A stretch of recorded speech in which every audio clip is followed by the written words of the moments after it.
I grew up in a small town near the US-Mexico border. Because of that, my family always warned me about human traffickers and drug smugglers in the area. There had been cases before, so I was always cautious.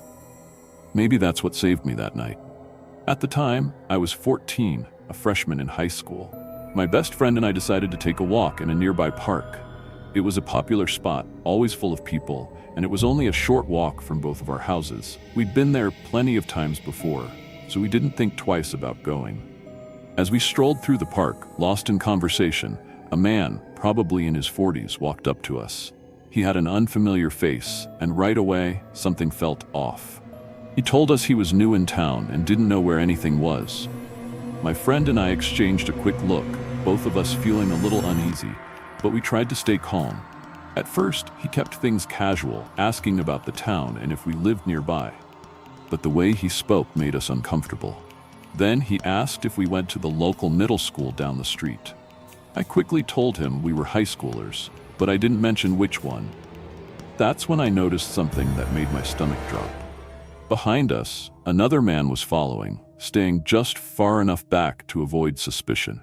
He kept his head down, wearing a hat low over his face, but I caught him exchanging a quick smile with the man talking to us. That's when it clicked. They were working together. At this point, the first guy kept the small talk going, but we weren't listening anymore. We were focused on the second man, who never strayed too far behind us. Then, the first man asked for our phone numbers.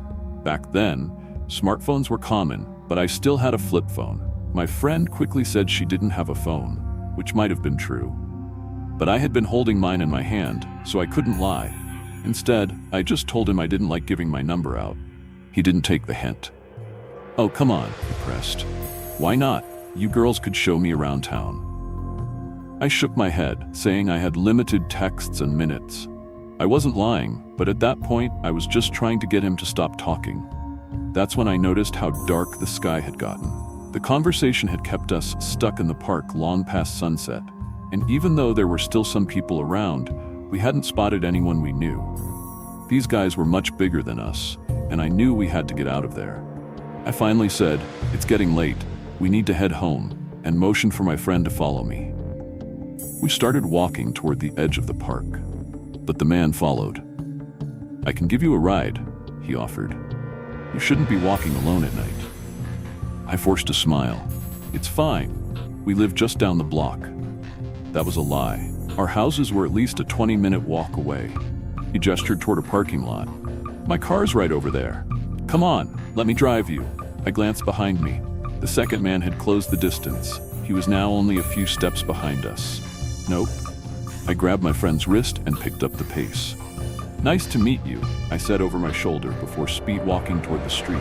That's when we saw them hurry toward the parking lot. At first, I felt relief. They weren't following us anymore. But that relief didn't last long.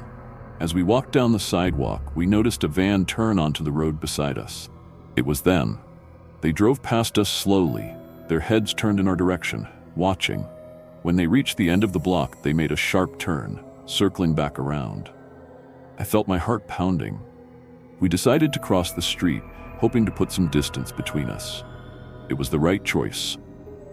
As soon as we did, the van came back, driving down the road we had just been walking on. Again, they stared at us, then made another sharp turn at the end of the block. This time, we knew we had to hide. There was nowhere to go, just a long, empty stretch of sidewalk. So we ducked behind a car parked in someone's driveway. We crouched low, barely breathing. An older woman, standing in the front yard, spotted us. She looked suspicious but didn't say anything. She turned her head toward the road, watching. Then the van passed by again, this time crawling down the street even slower than before. We couldn't see inside from our angle, but we knew it was them. The old woman, still watching, suddenly muttered, "They're gone. You should be good now." We didn't waste a second. We sprinted toward our houses. My friend lived closer, so I made sure she got inside safely before taking off in a dead run toward my own home.